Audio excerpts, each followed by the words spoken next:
2026 বিশ্বকাপে group J এর ম্যাচে মুখোমুখি হওয়ার আগে দুই দলের ইতিহাস এবং বর্তমান পরিস্থিতি নিচে তুলে ধরা হলো। মুখোমুখি লড়াইয়ের আসল ইতিহাস। আর্জেন্টিনা এবং আলজেরিয়ার মধ্যে সিনিয়র আন্তর্জাতিক ফুটবলে অতীতে মাত্র একবার দেখা হয়েছে। সেই ইতিহাস আর্জেন্টিনার পক্ষে কথা বলে। 2007 সালের প্রীতি ম্যাচ। 2007 সালের 5 জুন বার্সেলোনার ক্যাম্প নিউ স্টেডিয়ামে দুই দল একমাত্র ম্যাচে মুখোমুখি হয়েছিল। সেই রোমাঞ্চকর ম্যাচে আর্জেন্টিনা 4-3 ব্যবধানে আলজেরিয়াকে পরাজিত করে। মেসির প্রথম জোড়া গোল।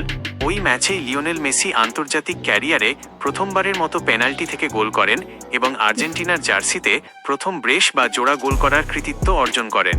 সুতরাং হেড টু হেড রেকর্ডে আলজেরিয়া কখনো আর্জেন্টিনাকে হারাতে পারেনি।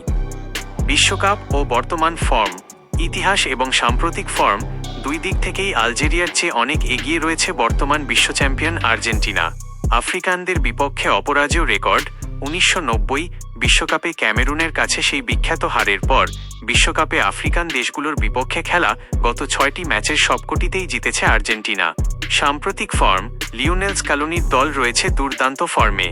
2026 বিশ্বকাপের যোগ্যতা অর্জন পর্বে তারা কনমেবল টেবিলের শীর্ষে থেকে কোয়ালিফাই করেছে এবং বিশ্বকাপের আগের প্রস্তুতি ম্যাচগুলোতেও টানা জয় পেয়েছে।